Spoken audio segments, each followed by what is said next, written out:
تو شیطان تو انسان کے پیچھے لگا ہوا ہی ہے.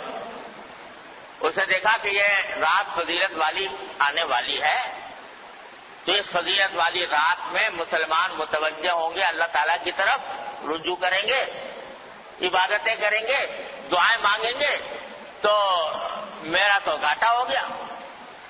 لہذا اس نے ایسے ایسے طریقے ایجاد کروا دیے کہ لوگ جو ہے عبادت سے ہٹ کر ان طریقوں میں لگ جائیں اور ان کی وجہ سے اس رات سے جو فائدہ اٹھایا جا سکتا تھا وہ نہ اٹھاتا.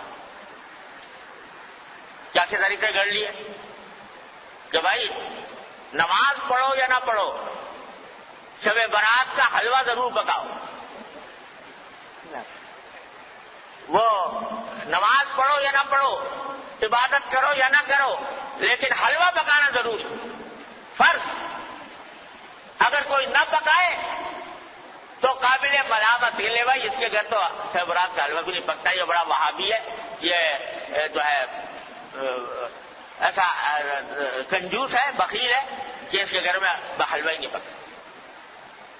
اب کوئی خدا کا بندہ پوچھے کہ بھئی حلوے کا کہیں ذکر قرآن میں حدیث میں صحابہ کرام کے تعامل میں کہیں ہے کہ بھئی شب برات کے دن حلوہ پکنا چاہیے؟ نہ قرآن میں اللہ تعالیٰ نے فرمایا، نہ نبی کریم صلی اللہ علیہ وسلم نے ارشاد فرمایا، نہ صحابہ کرام کے عمل میں کہیں اس کا کوئی دور دور کوئی نشان نظر آتا ہے. مگر یہ حیرانی بات، اور اس کو فرض اور واجب سے زیادہ ضروری قرار دیتی. کوئی پوچھے بھائی حلوہ نہ پکاؤ یہ بدعت ہے، ارے بھائی حلوہ پکانے میں کیا ہے؟ حلوہ کوئی حرام چیز ہے؟ تو یہ جواب، ارے بھائی حلوہ حرام کوئی چیز نہیں، روز پکاؤ، لیکن شب برات کو خاص طور پر حلوے کے لیے مخصوص کر لینا اور اس کو فرض قرار دینا اور واجب قرار دینا، کوئی نہ پکائے تو ملامت کرنا، یہ اپنی طرف سے دین میں اضافہ ہے جو اللہ تعالیٰ کو گوارا نہیں.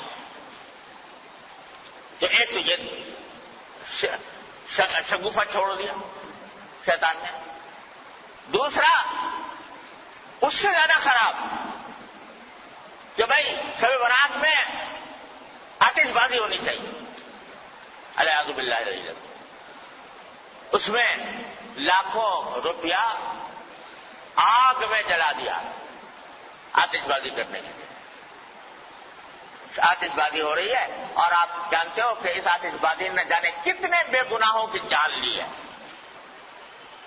بوری بازار کراچی کا آج بھی گواہ ہے، اسی شب برات کی آتش بازی کی ہلاکتوں کا گواہ ہے کہ کس طرح پورا کا پورا بازار جو ہے وہ نظر آتش ہو گیا، جل کر بھسم ہو گیا.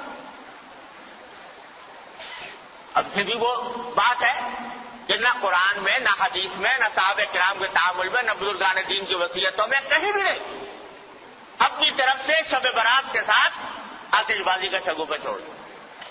یہ شیطان.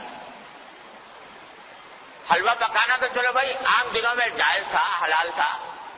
یہ آتش بازی جو ہے تو عام دنوں میں بھی اس طرح آتش بازی کرنا کہ جس میں پیسے کا ضیاع ہو، جس میں جانیں ضائع ہونے کا اندیشہ ہو، یہ تو عام دنوں بھی حرام ہے.